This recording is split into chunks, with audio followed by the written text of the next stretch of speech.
que muchos están fuera, algunos salieron por el motivo con sus familias y por eso estamos aquí. Pocos, mis hermanos, pero vamos, ¿está gozoso, hermano? Amén.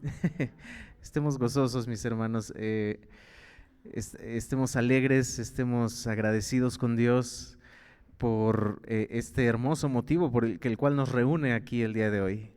No solo por ser domingo en sí mismo, sino porque recordamos la venida de nuestro Señor Jesucristo a este mundo, la cual cambió nuestras vidas totalmente gracias a esa venida. Amén, mis hermanos, de manera que usted esté gozoso, esté alegre, no hay un motivo por el cual no estarlo. Es extraordinario poder estar alegres y gozosos por los motivos correctos, por los motivos que simplemente nos atraen a este lugar. Amén, mis hermanos. Bueno, mis hermanos, pues vamos a hacer una oración. Incline su rostro y pedir la dirección de nuestro Dios. Amado Dios y Padre Celestial, te damos gracias, Dios, en esta hora, en este día, por la bendición que nos permites de estar aquí. Gracias, Dios, por tu misericordia, porque eres bueno, porque, oh Dios, el motivo que nos reúne aquí, no solo por ser domingo, día en que nos reunimos para exaltarte, adorarte y glorificarte, como iglesia, no solo en este lugar, sino alrededor del mundo entero, oh Dios, nos unimos en adoración en iglesias locales, no solo por ese motivo, sino por un motivo extraordinario que vino a cambiar nuestras vidas totalmente. Ese niño envuelto en pañales que vino a este mundo y que ahora recordamos con adoración, tal y como los pastores lo hicieron. Más adelante, tal y como los reyes de Oriente lo hicieron, con un motivo, con un propósito: el ir a la cruz para nosotros poder ser redimidos, para nosotros poder ser perdonados de nuestros pecados, para nosotros poder ser salvos y venir a la vida eterna que solo es a través de tu Hijo Jesucristo. Esa fue la misión de este pequeño niño que vino a este mundo, motivo por el cual nos gozamos, nos alegramos y nos gloriamos, Padre Santo, en ti, porque tú eres digno, oh Dios, de recibir toda la gloria, todo el honor y todo el reconocimiento. Dios, te exaltamos y te adoramos. Te pedimos todo esto en el nombre de tu Hijo amado Jesucristo. Señor, sé con nosotros en este tiempo, que tu Espíritu Santo nos hable, Padre, a través de tu palabra, y que este día, Señor, nosotros podamos salir bendecidos de este lugar por tu palabra extraordinaria que nos llena, Señor. Pero no solo, Padre, guárdanos, Señor, de ser oidores olvidadizos, sino ayúdanos a ser hacedores de tu palabra, oh Dios. Te lo pedimos y te lo rogamos. Úsame solamente como un instrumento en tus manos, pues te necesito, Señor. No soy nada sin ti, ninguno de los que estamos aquí lo es, Padre. Te necesitamos, amado Dios. Ayúdanos, Padre, en este momento. Por Cristo Jesús te lo rogamos. Amén.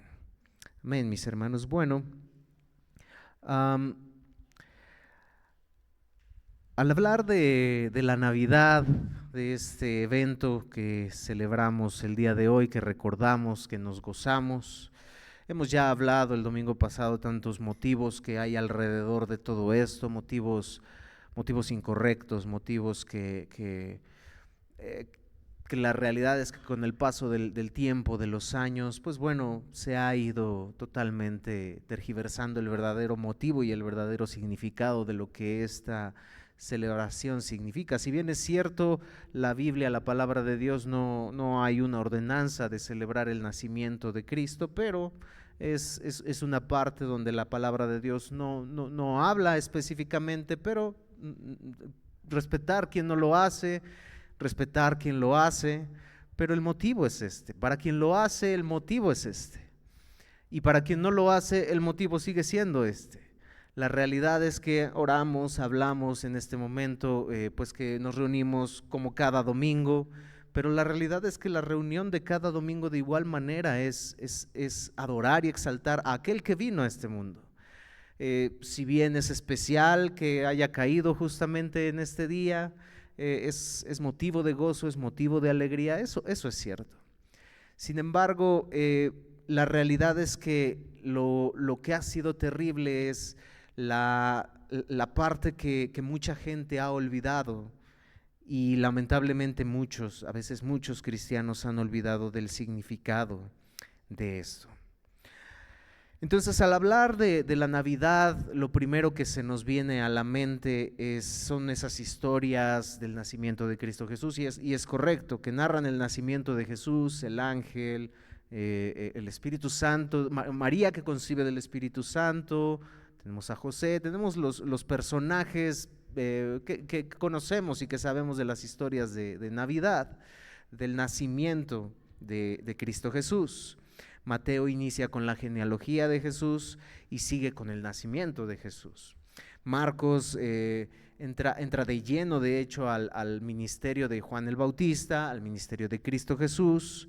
El inicio del ministerio de Cristo Jesús, Marcos no da las realidades que detalles del nacimiento de Cristo Jesús. En Lucas tenemos también muchos detalles importantes del nacimiento de Cristo Jesús.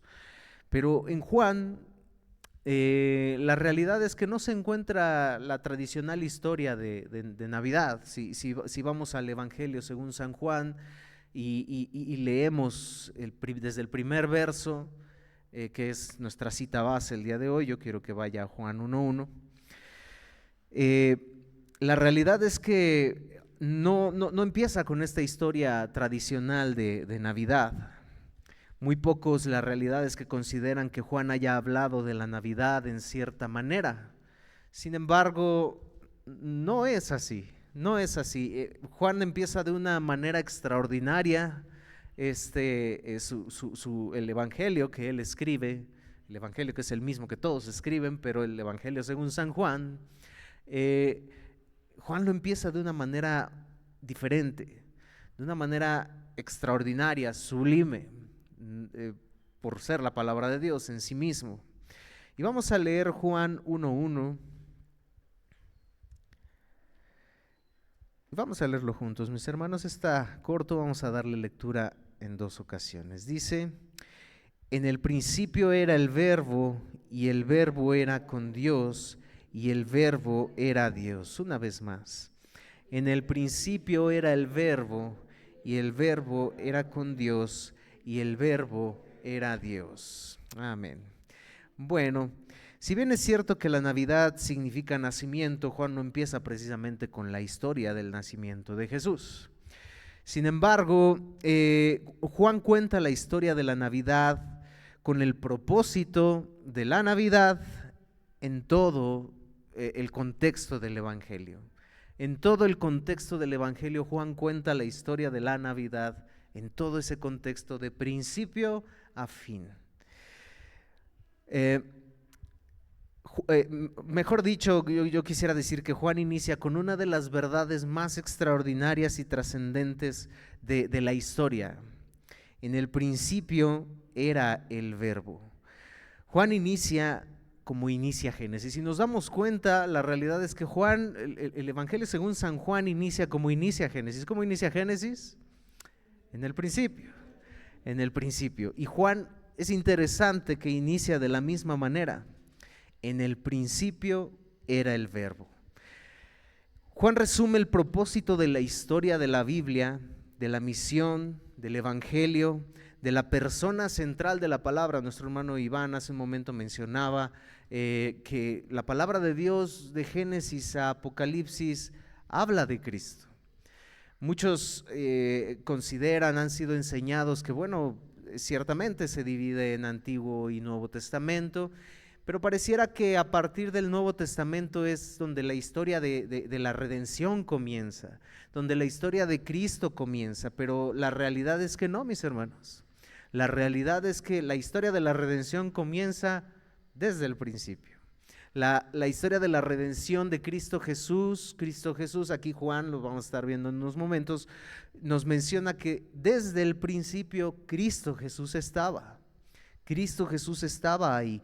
Entonces Juan resume, entreteje toda esta, en este verso entreteje todo lo que la palabra de Dios es. La persona central de Cristo Jesús, del universo, de la iglesia, de nuestra vida.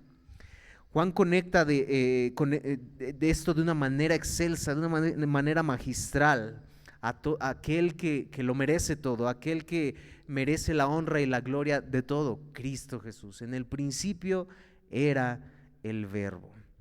La palabra de Dios, el Verbo de Dios, el Logos de Dios en operación. Este Verbo en operación es el Hijo. No es que Jesús, mis hermanos, haya sido creado como muchas sectas lo mencionan. No es que Jesús haya tenido un comienzo, un inicio, que haya sido cuando María concibió del Espíritu Santo y ese fue el inicio de Cristo Jesús. No, Cristo Jesús no tuvo un inicio, mis hermanos. Él es Dios. Estas doctrinas, estas falsas enseñanzas, estas herejías niegan la divinidad de Cristo Jesús. Por eso Juan dice esto de una manera tan clara. En el principio era el Verbo, desde el principio. Y el Verbo era con Dios y el Verbo era Dios. Este era en el principio con Dios. Todas las cosas por Él fueron hechas y sin Él nada de lo que ha sido hecho fue hecho. Hemos estado viendo y en nuestra escuela dominical, justamente estamos en el capítulo 4 de la creación, de la confesión de fe que tenemos como iglesia de Londres de 1689, y vimos cómo a Cristo como creador. No se niega a Dios Padre como creador, pero lo que es a Cristo como creador, la divinidad de Cristo, al Espíritu Santo como creador también hemos visto estos puntos. Y cuando hablamos de Cristo Jesús como creador, aquí miramos en Juan cómo dice: todas las cosas por Él fueron hechas, no solo para Él, como lo menciona también otros versos de la palabra de Dios, sino que por Él fueron hechas. Y dice: y sin Él nada de lo que ha sido fue hecho. Este verso de Juan, estos versos de Juan con el que Juan empieza este escrito, mis hermanos, es tan claro como el agua, más que cualquier agua cristalina, es tan claro como ello. Cristo Jesús estaba desde el principio, porque Él es eterno, y Cristo Jesús, por Él fueron hechas todas las cosas. Jesús como creador, en gloria, como una persona distinta al Padre, gozaba de esa amorosa comunión con el Padre, con el Espíritu Santo, la Trinidad en la creación, y Cristo como creador. Tenemos aquí entonces en este verso todas, absolutamente todas las cosas por Él fueron hechas, y sin Él nada, absolutamente nada de lo que ha sido hubiera podido ser, hubiera podido existir, usted ni yo ni siquiera. Colosenses 1, 16 al 17, porque en Él, una vez más, aquí tenemos, por Él fueron creadas, dice Juan, pero también en Él fueron creadas todas las cosas, las que hay en los cielos, las que hay en la tierra, visibles e invisibles, sean tronos, sean dominios, sean principados, sean potestades, todo fue creado por medio de Él y para Él. Aquí tenemos este verso. Y Él es antes de todas estas cosas, y todas las cosas en Él subsisten. Aquí tenemos a otro escritor. Tenemos primero a Juan diciendo que Él es eterno, que desde el principio era el Verbo con Dios, y aquí tenemos a Pablo, ahora a los Colosenses, diciendo: y Él es antes de todas las cosas. Hablando de Cristo Jesús, Él también es eterno. Pablo confirmando la eternidad de Cristo Jesús. Tenemos en Hebreos 1, 1 al 3. Dios, habiendo hablado de muchas veces y de muchas maneras en otro tiempo a los padres por los profetas, en estos postreros días nos ha hablado por medio del Hijo, a quien constituyó heredero de todo, y por quien asimismo hizo el universo, el cual, siendo el resplandor de su gloria y la imagen misma de su sustancia, y quien sustenta todas las cosas con la palabra de su poder. ¡Wow! Mis hermanos, lo que el autor a los Hebreos está diciendo: uno, Él es creador. para él lo que Pablo está escribiendo a los colosenses. Desconocemos si Pablo fue el escritor a los hebreos, lo desconocemos totalmente. Gracias. Lo desconocemos totalmente, pero aquí lo que el autor a los hebreos nos está diciendo es: Él es creador, Él es la sustancia misma del Dios divino porque Él es Dios. Juan, Pablo, y si otro autor fue el autor a los hebreos, nos está diciendo lo mismo. Él es Dios, Él es Dios, Cristo Jesús es Dios. Y agrega algo que en la realidad es extraordinario. A través de Él, Él es quien sustenta todas las cosas que creó con la palabra de su poder. Esa palabra que Dios mismo expresó para crear, que constantemente encontramos en Génesis, y dijo Dios, y dijo Dios, y dijo Dios que fuera hecho esto, y dijo Dios que fuera el otro. Esa palabra de su poder que creó todas las cosas, que es el verbo de Dios, Cristo Jesús como creador presente en la creación, creando, el Espíritu de Dios moviéndose, ya lo vimos también, ahí la Trinidad creando, dice en Génesis el Espíritu de Dios moviéndose sobre la faz de las aguas. Tenemos a la Trinidad creando. Bueno, esa palabra con la que Dios creó es ese mismo que sostiene con esa palabra todo lo creado. Es lo que el autor a los hebreos está diciendo. Por quien asimismo hizo el universo, el cual siendo el resplandor de su gloria. ¿Quién es el resplandor de su gloria? Cristo Jesús. Y la imagen misma de su sustancia, Dios. Cristo Jesús es Dios. Él creó todas las cosas. El que creó todas las cosas es el mismo que sostiene la palabra, que sostiene con su palabra todo lo creado, mis hermanos. Entonces, lo que Juan está diciendo en este verso, en este primer verso con el que él inicia: en el principio ya estaba el verbo, Cristo Jesús. Ya estaba Él, el verbo era con Dios.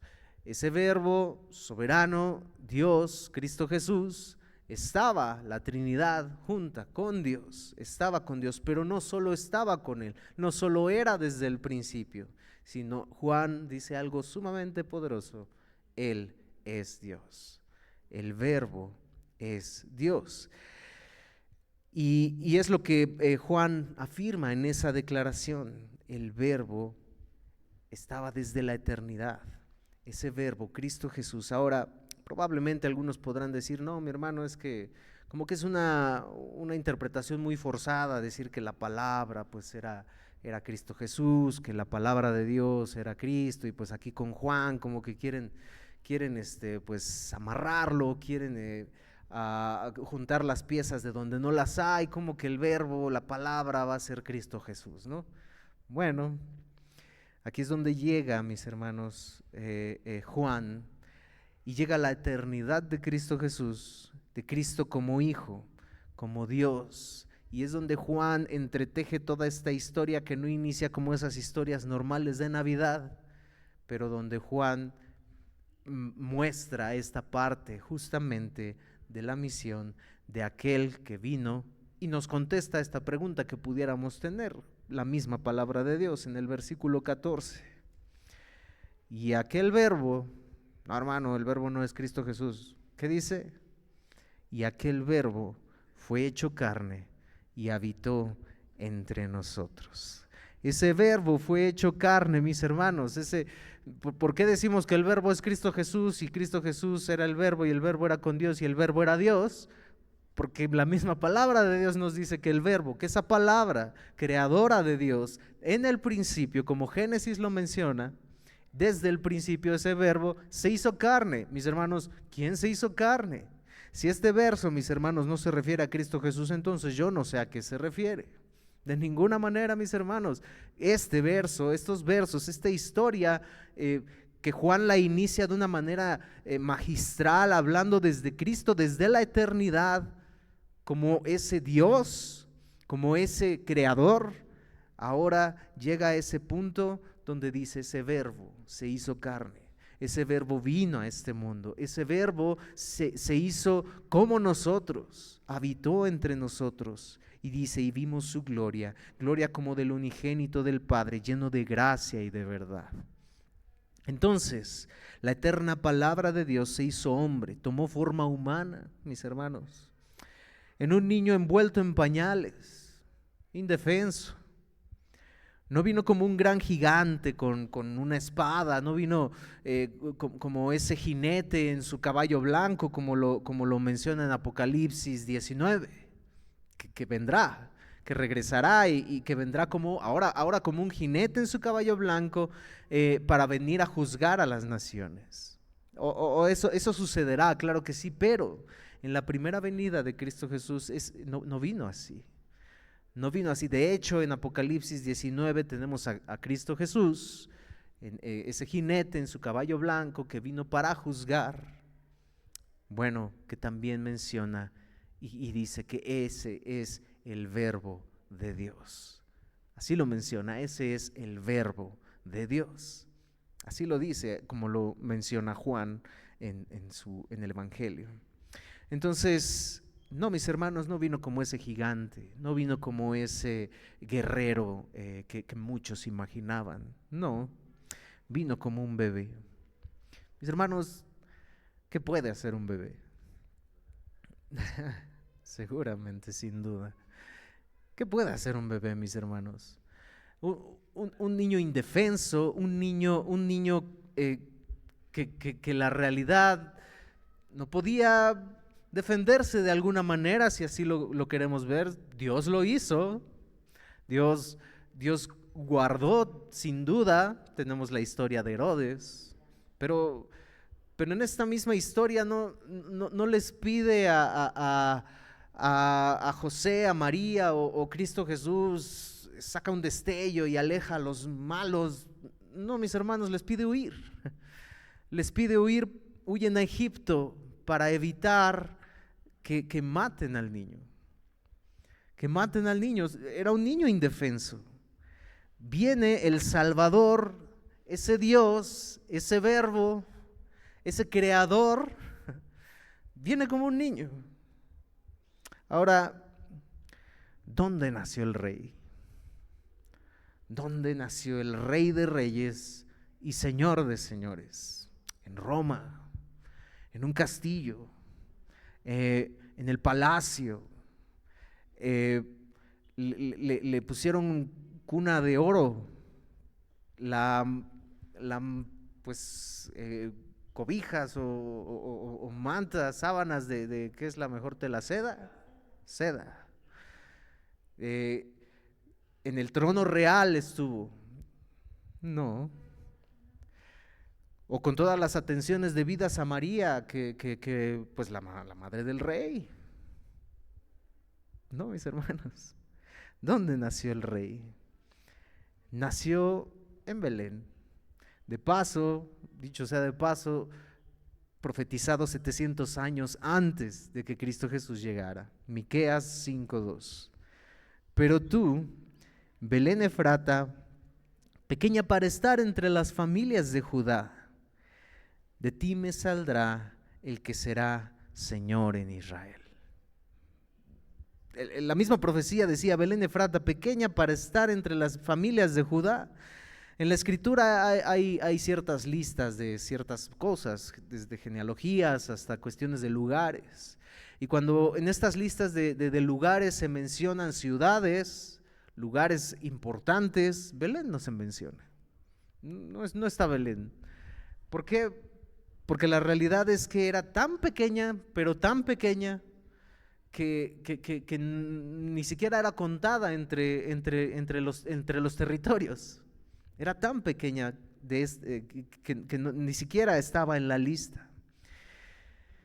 En la época en que Jesús nace en este lugar, Belén era un lugar tan insignificante, mis hermanos, humanamente hablando.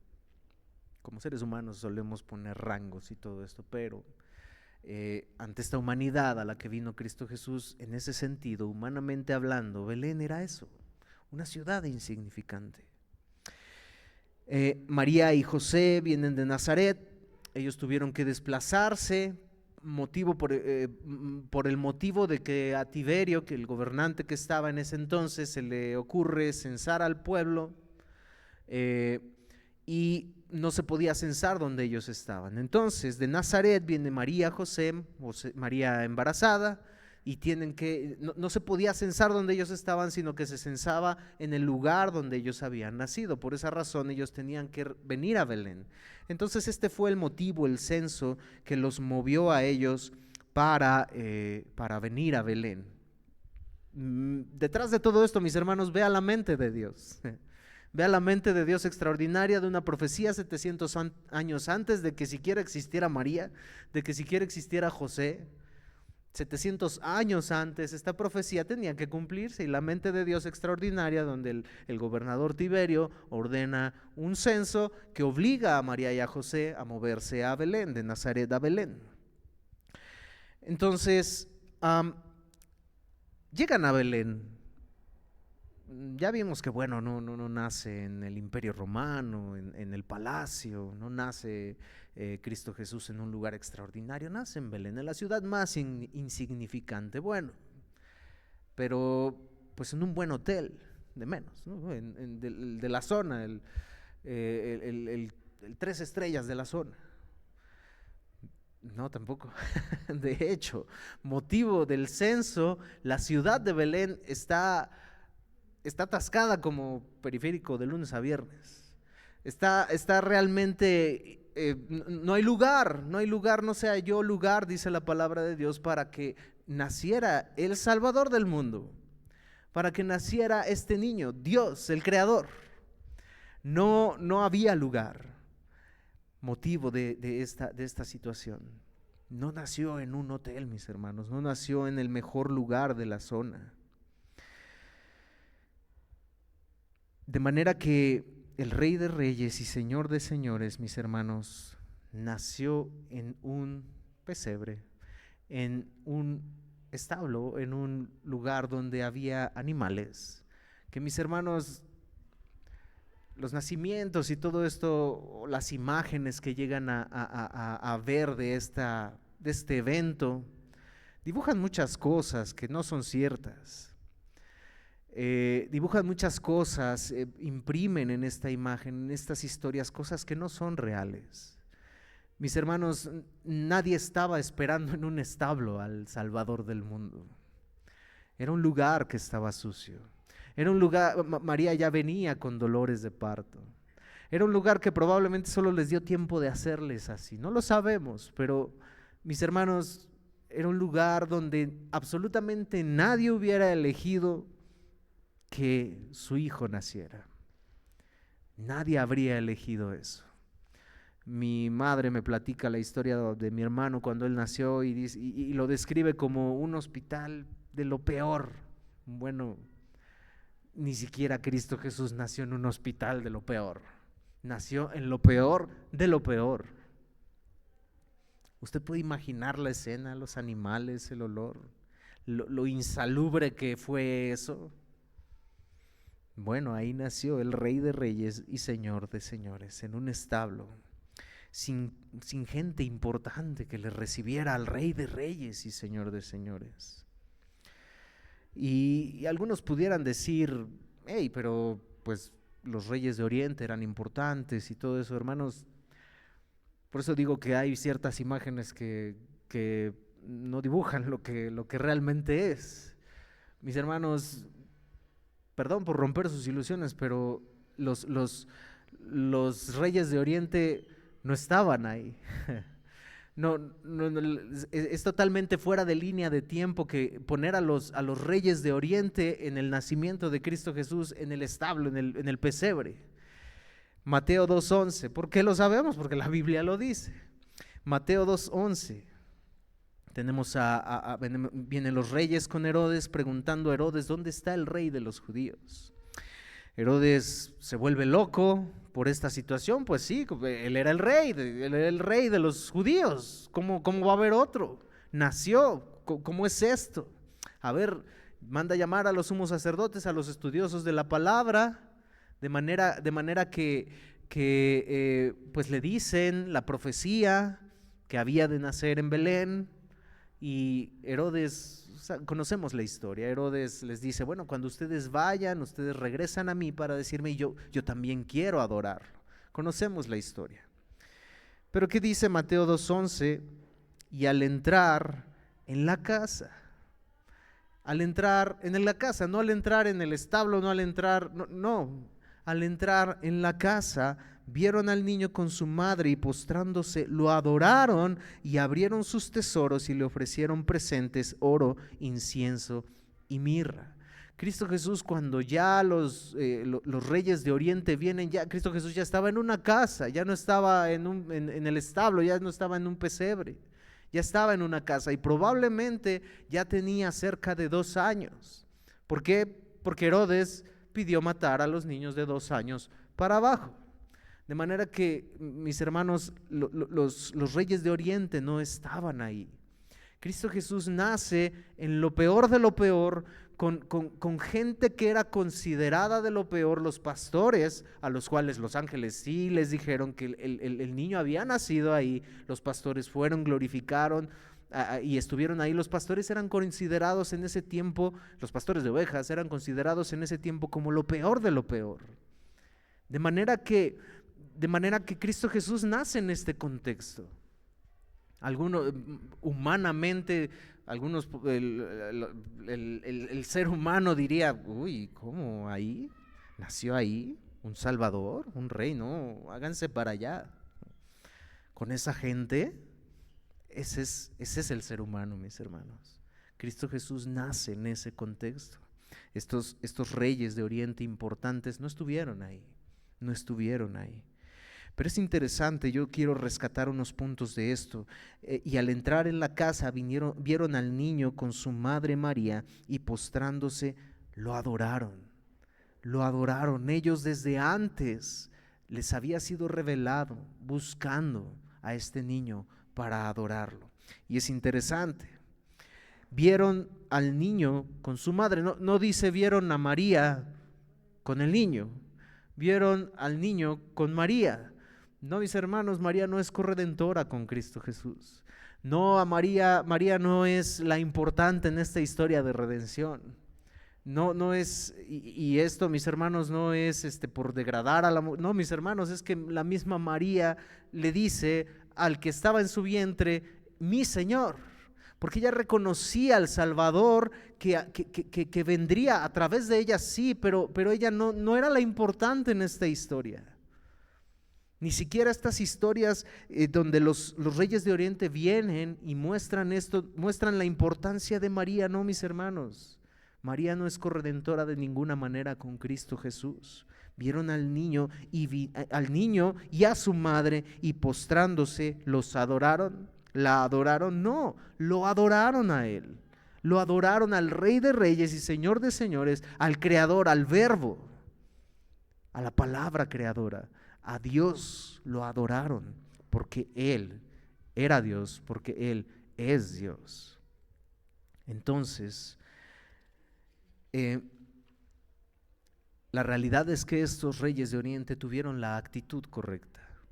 La actitud correcta de adorar a aquel que había venido. No los regalos, el motivo, ellos adoraron al motivo correcto. El motivo de la Navidad, el motivo del nacimiento, el motivo de aquel que había venido a este mundo para rescatar lo que se había perdido.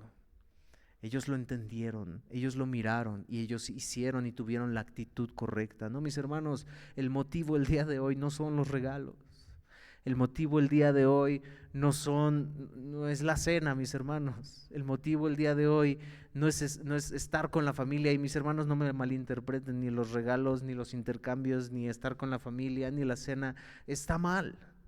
No, está bien, hágalo, mis hermanos. Son fechas para hacerlo, para aprovecharlo. Y no estamos en contra de eso de ninguna manera, mis hermanos. Yo no quiero que usted se lleve de aquí la idea de, híjole, pues están...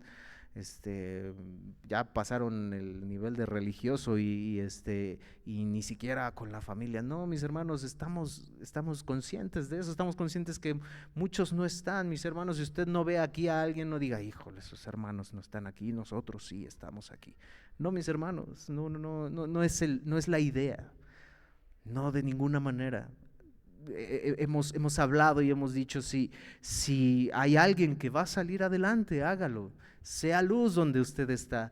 Predique a la familia que probablemente si no conoce de Dios, si conoce, goce con ellos, alégrese con ellos, denle gloria a Dios, reconozcan y celebren el verdadero motivo se van a dar regalos, gloria a Dios.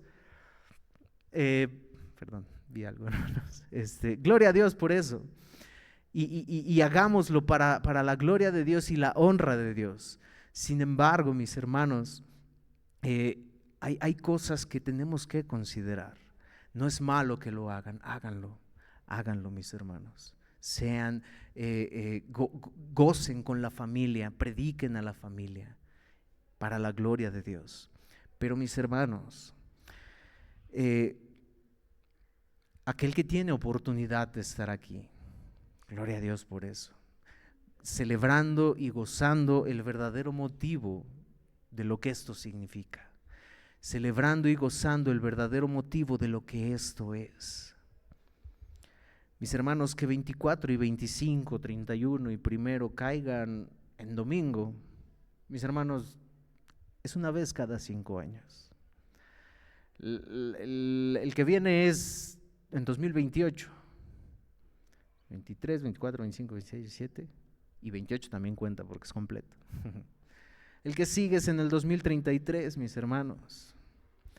Hay quien trabaja, mis hermanos, aunque no lo crea, hay quien trabaja, hay hermanos de aquí de la iglesia que trabajan. Sí, mis hermanos, hay quienes lo hacen, eso no está mal también, no estamos rigurosos en eso, mis hermanos, una vez más, pero, mis hermanos, lo que parece extraño es para aquellos que pueden estar aquí y no lo están, para aquellos que solamente en la balanza tienen la preparación de la cena y venir a adorar al Rey una vez cada 5 años. En domingo, digo, nosotros hacemos cultos los 24, cultos los 31, entre semana cuando cae. Pero, mis hermanos,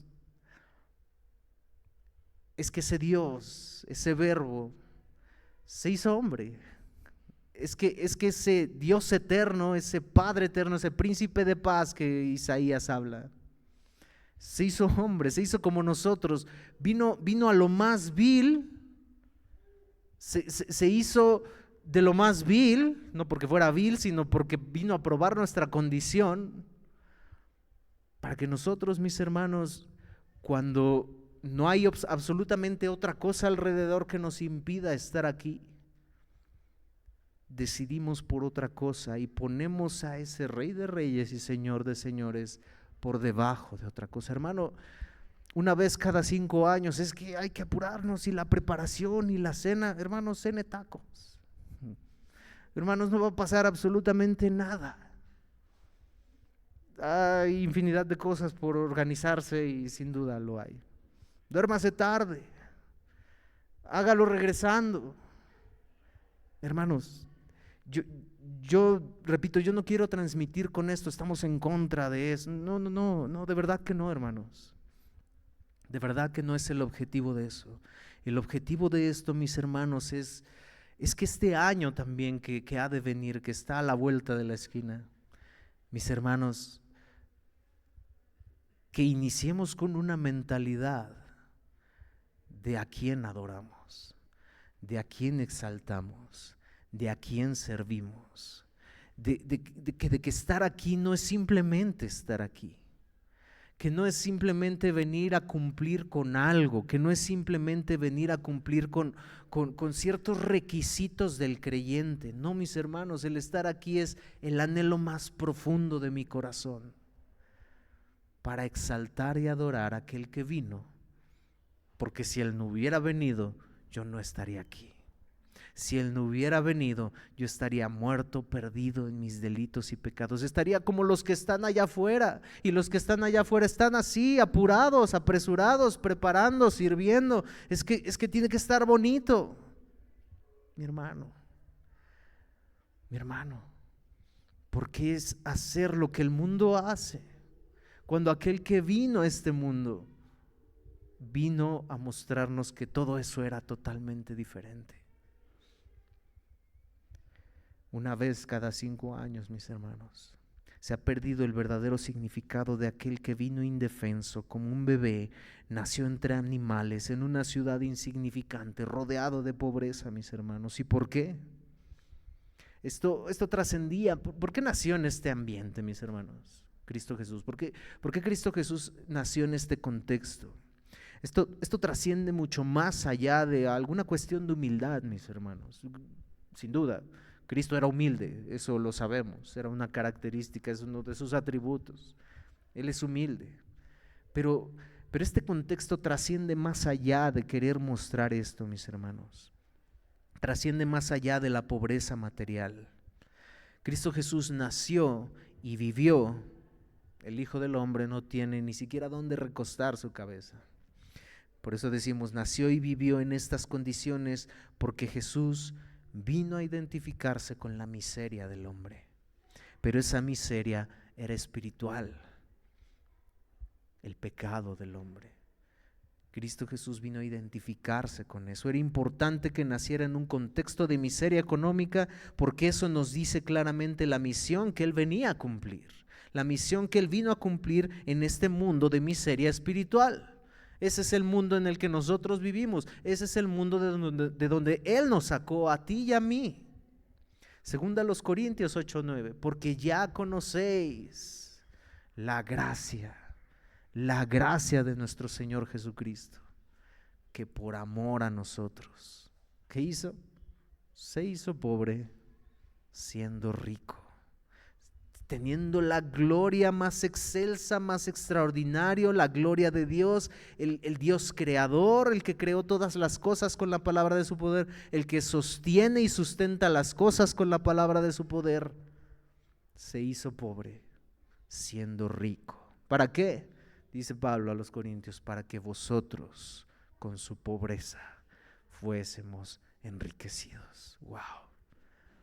Porque poner en una balanza algo que no tiene ni siquiera por qué estar en una balanza. ¿Por qué? Filipenses 2:5-8, haya pues, Pablo a los filipenses, haya pues en vosotros ese sentir que hubo en Cristo Jesús. ¿Qué sentir hubo en Cristo Jesús? El cual, siendo Dios, que es lo que dice en realidad el original, siendo Dios, no estimó el ser igual a Dios como cosa a que aferrarse, sino que se despojó de sí mismo, tomando forma de siervo, haciéndose semejante a los hombres, y estando en la condición de hombre, se humilló a sí mismo, haciéndose obediente hasta la muerte y muerte de cruz. Mis hermanos, el propósito de la Navidad no es simplemente mirar el pesebre, el nacimiento, porque repito, si bien la palabra de Dios no nos manda a celebrar la Navidad, no viene una ordenanza que nosotros digamos viene aquí, por eso tanta controversia de si celebrarla, no celebrarla. Mis hermanos, no es una ordenanza. Sin embargo, ese niño que vino, que nació para morir. Ese era su propósito. Nadie se imagina nadie se imagina que alguien pues va a concebir la alegría de concebir un bebé. Este niño nació para morir. Nadie se imagina eso, nadie pasa por la mente de eso. Pero Cristo Jesús nació para morir. Y de hecho su muerte es la que recordamos. Eso sí es una ordenanza, recordar su sacrificio. Eso sí debemos hacerlo y lo hacemos. Si Jesús, mis hermanos, pensemos, si hubiera hecho un hombre rico, aún esa situación, mis hermanos, estamos dando el contexto en el que nació Cristo Jesús, de pobreza, de miseria. ¿Qué si se hubiera hecho un hombre pues rico, un hombre posicionado, el hombre más rico del mundo, o menor posiblemente? Aún eso, mis hermanos, habría sido humillante, porque Él es Dios, Él es dueño de todas las cosas, de todas las riquezas. Aún eso, mis hermanos, hubiera sido humillante. Venir a ser el hombre más rico del mundo hubiera sido humillante para el Señor Jesucristo. Pero Él, mis hermanos, se hizo como uno de los hombres de lo más bajo, mis hermanos, de lo más bajo. El hecho de que Dios se haya hecho hombre, eso ya es una humillación. Eso ya en sí mismo es una humillación. Pero lo hizo para identificarse contigo y conmigo, para identificarse con nuestra condición sin pecado, sin pecado. Pero si Él se hubiera hecho como uno de los hombres más ricos, ¿qué hubiera pasado, mis hermanos? Si de por sí pasa, si de por sí no fue así, ¿y qué dicen? No somos hijos de un rey, tenemos que vivir como reyes. No, traiga un carro porque el Señor le va a dar dos, traiga de terrenos porque el Señor Dios, que es nuestro rey, somos hijos de un rey. Alguien se ha aventurado que somos dioses chiquitos. Mis hermanos, si Cristo hubiera nacido como el hombre más rico del mundo, hubiera sido humillante sin duda, porque Él es el dueño de todo, Él es Dios, Él es el creador, Él es el principio, Él es el fin, Él es el alfa y el omega. Hubiera sido humillante en sí mismo, pero repito, si esto pasa, imagínense, mis hermanos, si aún así sucede. Pero este contexto aún en ese sentido material destruye totalmente la vida de Cristo Jesús, el nacimiento, la vida de Cristo Jesús destruye totalmente el mal llamado evangelio de la prosperidad. Totalmente, mis hermanos, totalmente. Esta forma en la que Jesús vino a este mundo nos muestra, no solamente destruye estos falsos evangelios, mis hermanos, sino que destruye totalmente el orgullo humano.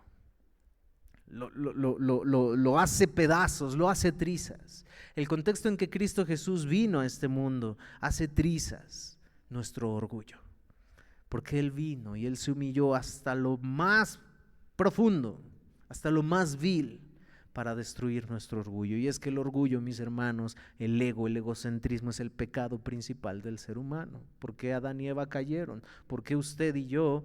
¿Por qué antes de estar en Cristo pecábamos? Para satisfacer nuestros deseos. ¿Por qué en Cristo batallamos con el pecado y aún podemos caer? Por orgullo, por egocentrismo. Porque yo quiero satisfacer mis anhelos y yo no quiero ceder, yo no quiero obedecer a lo que Dios me manda en su palabra. No, qué pesado, no, qué horror, qué hacer eso, ¿por qué? ¿Por qué dedicar esto? ¿Por qué dedicar tiempo? ¿Por qué servir de esta manera? No. Mi orgullo, mi yo, por eso la indicación y la ordenanza de Cristo Jesús, tu yo, hazlo a un lado, toma tu cruz y sígueme. Tu yo tienes que hacerlo a un lado. Porque Cristo Jesús, en este contexto en el que nació, destruye totalmente el orgullo humano. Ese, mis hermanos, que creó todas las cosas, soberano del cielo y de la tierra, que te creó a ti, que me creó a mí, que conoce todas las cosas, que gozaba de la gloria de Dios con su Padre, con el Espíritu Santo, la Trinidad, el principio y el fin, el alfa y la omega, el todopoderoso, el inmutable, vino a lo más bajo de lo bajo de lo bajo para entregarse por ti y por mí. Eso fue lo que hizo Él, para tomar tu lugar, para tomar mi lugar, para que tú y yo,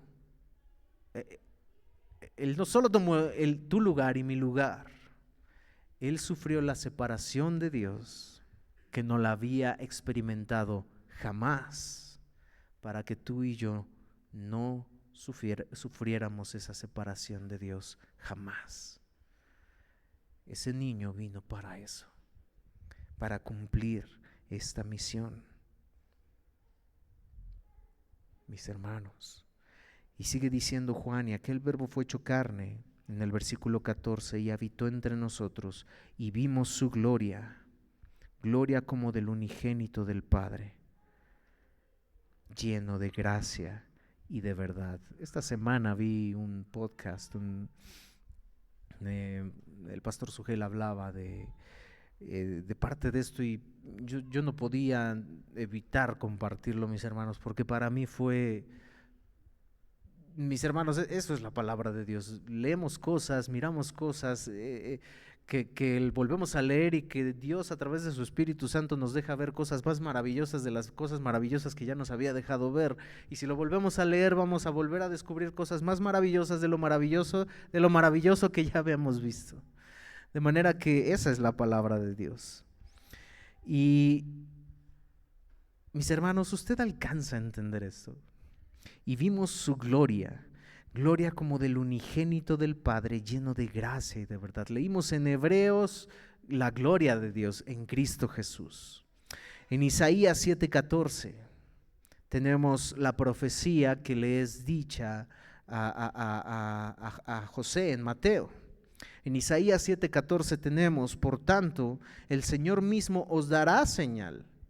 He aquí que la Virgen concebirá y dará a luz un hijo y llamará su nombre Emmanuel. María había concebido del Espíritu Santo, José quería dejarla para no difamarla.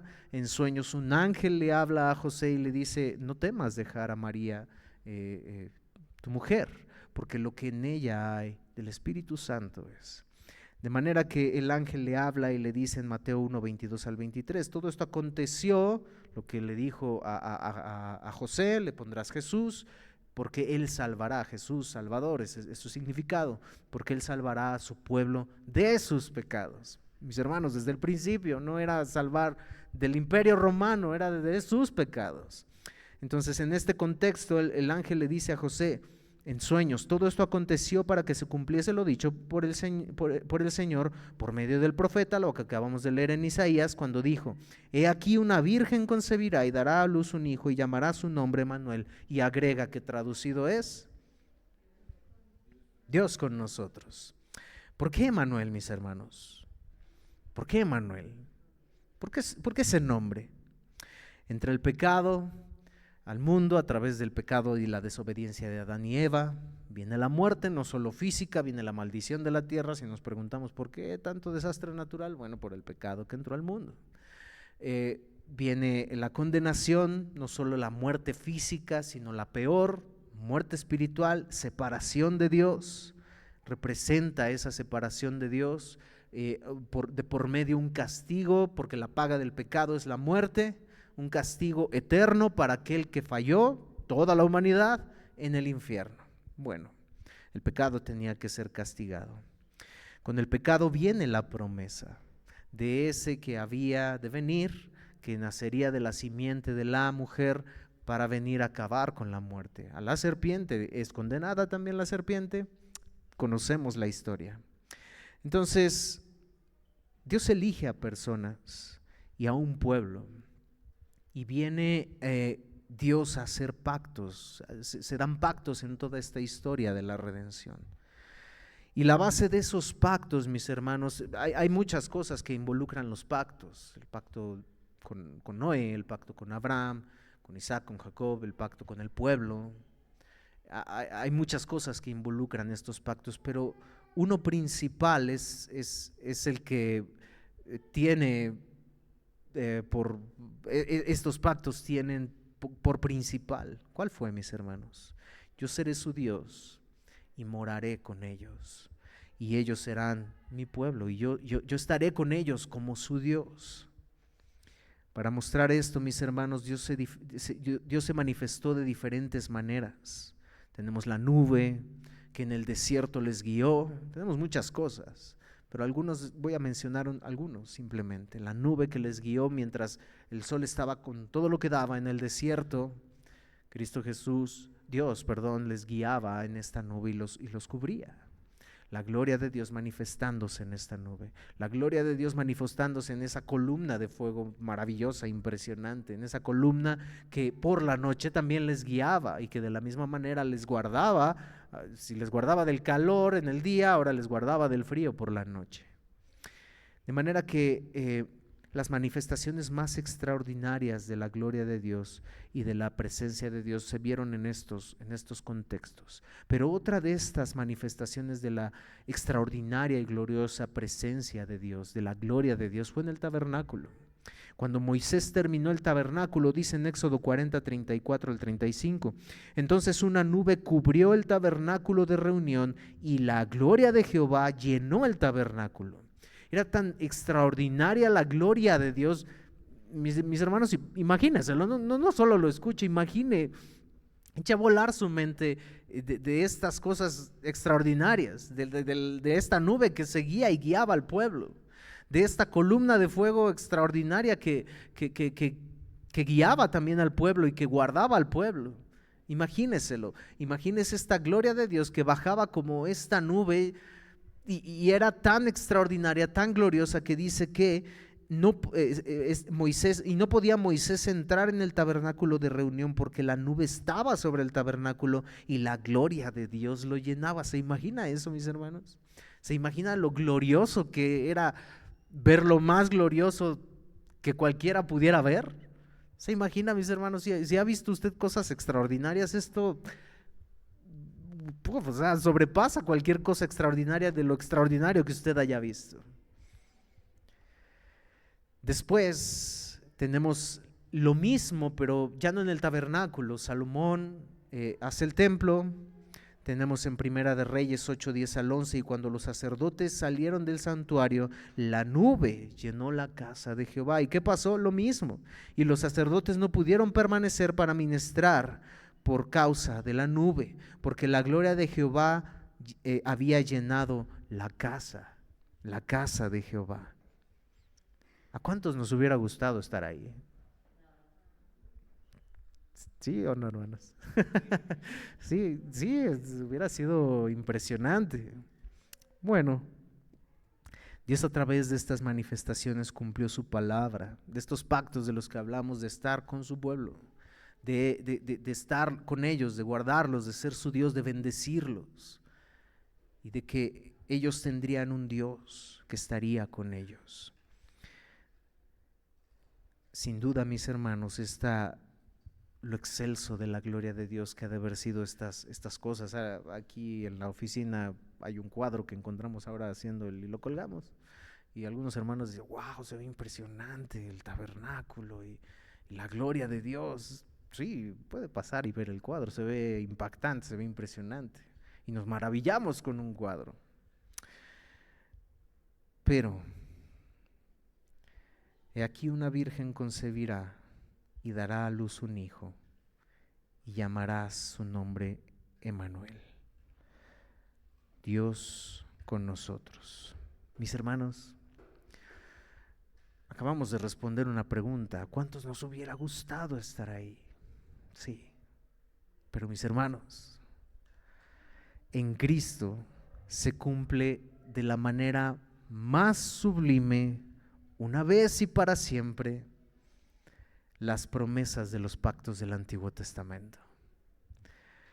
En Él se cumple, y Cristo Jesús, mis hermanos, es la manifestación más extraordinaria de la gloria de Dios. No hay otra, ni la nube, ni la columna de fuego, ni en el tabernáculo, ni en el templo, ni cualquiera de las otras manifestaciones de la gloria de Dios en el Antiguo Testamento son más extraordinarias que la manifestación de la gloria de Dios en Cristo Jesús.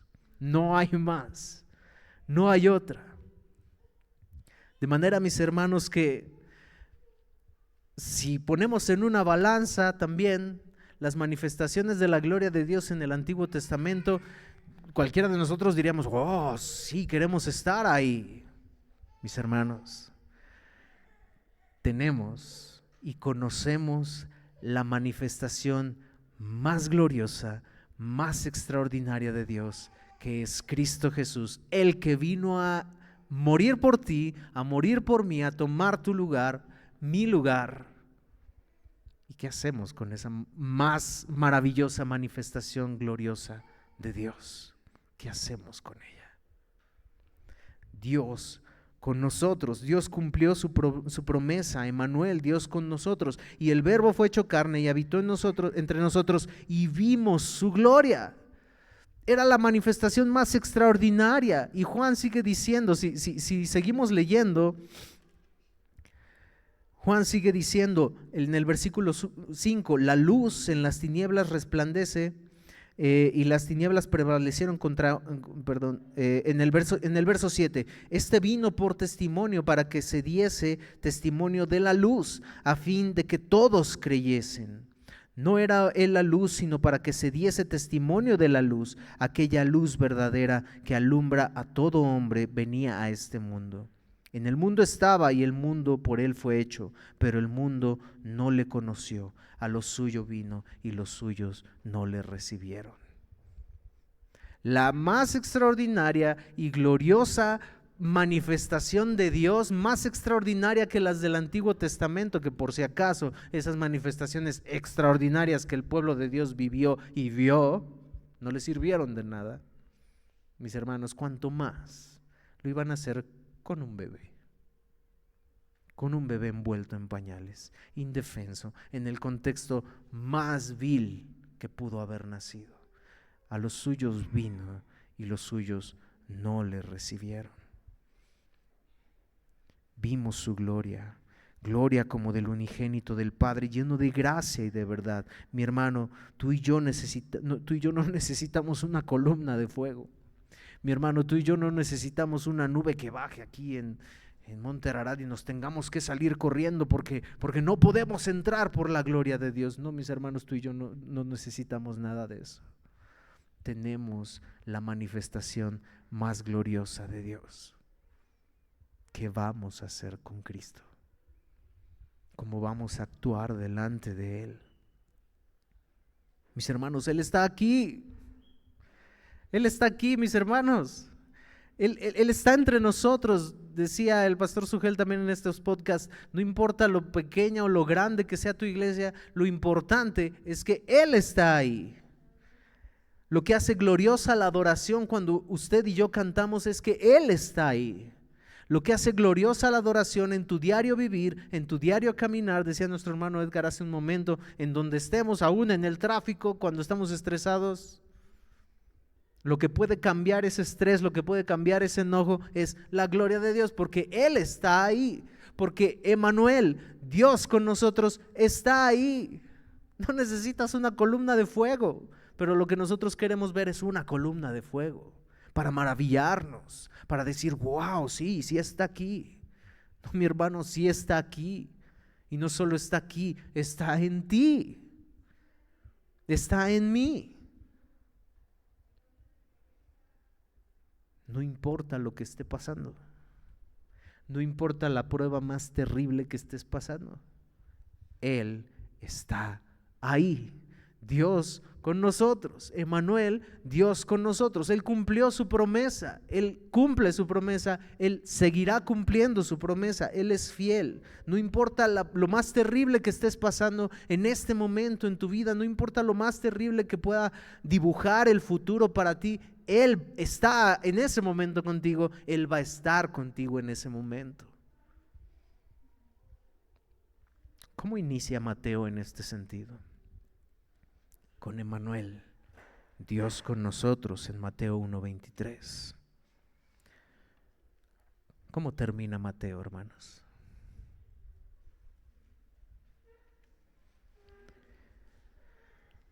Y yo estoy con vosotros. ¿Cuándo? Todos los días hasta el fin del mundo. Mateo inicia con Dios, Emmanuel, Dios con ustedes, Dios con nosotros. La llegada de ese pequeño indefenso está con ustedes, Dios con ustedes. Y termina diciendo, yo estoy con ustedes todos los días hasta el fin del mundo. Mi hermano, la gloria de Dios manifestada en Cristo Jesús, pero nos hubiera sido mejor ver a Cristo Jesús, porque así también creeríamos, mis hermanos. Lo que lo vieron no creyeron, lo mataron, lo crucificaron. A Tomás le dijo, más bienaventurados son los que no vieron Mis hermanos, no necesitamos nada de eso, porque por fe nosotros creemos en esa gloriosa manifestación, la más gloriosa de todos, de Dios en Cristo Jesús, y vimos su gloria, gloria como del unigénito del Padre. Vimos su gloria. ¿Qué hacemos con eso, mis hermanos? ¿Qué vamos a hacer con eso para el año que viene como iglesia? ¿Qué vamos a hacer, mis hermanos? Y yo sé que a lo mejor ustedes podrán decir, bueno, pero es que esto necesitaríamos escucharlo todos, mis hermanos. Gloria a Dios que usted está aquí y lo estaremos escuchando para que todos, mis hermanos, podamos mirar más allá de las cosas que realmente es simplemente estar aquí un domingo. Mis hermanos, es glorioso el nosotros poder adorar a aquel que lo merece, porque lo merece. Este niño nació para morir, esa fue su misión, el motivo, la razón de esta Navidad, mis hermanos. No son los regalos, y qué bueno que usted pueda hacerlo. No es la familia, y qué bueno que usted pueda estar con la familia, pero no olvidemos el motivo verdadero de lo que esto significa. Él vino por esta razón, Lucas 19:10, porque el Hijo del Hombre vino a buscar y a salvar lo que se había perdido. Mi hermano, tú y yo estábamos perdidos. Tú y yo estábamos en el borde para ir al infierno. Nuestra vida sin Cristo vivía en ese borde, para después de la muerte física ir al infierno eternamente. Pero Él vino a buscar para rescatarte de ese borde y decirte, ven, yo vivo ese infierno por ti. Yo tomo ese lugar que tú merecías, ese castigo que tú merecías, para darte vida y salvación a ti. Como esas imágenes, esas historias de gente que está padeciendo situaciones terribles. Nuestra hermana Benita nos pedía orar por esta chica que quiere quitarse la vida. Donde estas historias buscan los de seguridad salvar y de alguna manera rápidamente, en algún momento, aprovechar la oportunidad para evitar que se tire. Bueno, no igual de alguna manera, pero mucho más sublime aún de alguna forma. Cristo Jesús nos rescató de ese borde que nos iba a llevar a lo que merecíamos, a ese castigo eterno. Él pagando ese castigo que tú y yo merecíamos. Tú y yo éramos esos por los que Jesús se hizo lo más bajo, lo más vil. Tú y yo fuimos el motivo que lo impulsó a hacer lo que hizo, pero tú y yo también fuimos el motivo que lo crucificó. Tú y yo fuimos ese motivo de ese niño que nació para morir. Él vino a reconciliarnos con el Padre, a presentarnos justos delante de Él. ¿Por qué? Porque Él quiso. Porque Él quiso venir a lo más vil. Porque ya conocéis la gracia de nuestro Señor Jesucristo, que por amor a vosotros se hizo pobre, teniendo todo, siendo rico, para que vosotros con su pobreza fuésemos enriquecidos. ¿Qué vamos a hacer con Jesús? Póngase de pie, mis hermanos, y vamos a orar.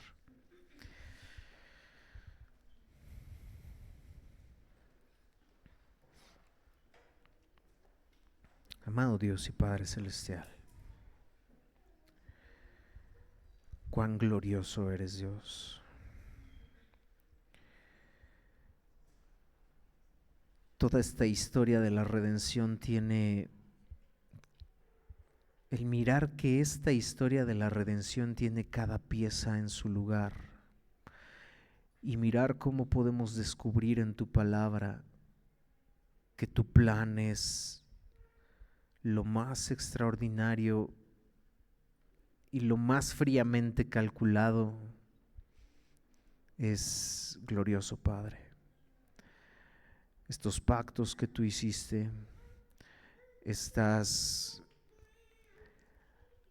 promesas extraordinarias que hiciste tenían un motivo: mostrar tu amor, mostrar un amor que no merecíamos, un amor a personas culpables que te crucificaron. El motivo no era el pesebre, la causa principal no era ese pesebre, la causa principal era que tú venías para morir, con una misión, con un propósito, a rescatar lo que se había perdido. Y eso que se perdió por orgullo, se perdió por pecado, se perdió por querer perderse. No fue un accidente, no fue el anhelo de querer perderse, fue el anhelo de querer ser tú, ser Dios. Y es lo que nosotros anhelamos y deseamos cuando estamos sin ti. Te crucificamos, pero tú, oh Dios, enviaste a Cristo Jesús a este mundo, a ese Creador, a ese Verbo hecho carne que habitó entre nosotros. Ayúdanos a ver su gloria, gloria como del unigénito del Padre, lleno de gracia y de verdad. Ayúdanos a ver esa gloria. No necesitamos cosas extraordinarias que nosotros tengamos que ver, que nos motiven. Dios, tenemos el motivo más maravilloso y extraordinario, que es Cristo Jesús. Tu mayor manifestación de gloria la tenemos en tu palabra, la tenemos en nosotros, Emmanuel, Dios con nosotros, aquel que prometió que estaría con nosotros todos los días hasta el fin del mundo. Dios, ayúdanos, perdónanos porque no hemos visto esa gloria, porque actuamos como todos ellos que no te recibieron, que te rechazaron. Mas a todos los que le recibieron, a los que creen en su nombre, les dio potestad de ser hechos hijos de Dios. Dios, gracias, porque no lo merecíamos, nos diste lo que no merecíamos. Ayúdanos a que sea un año diferente, oh Padre.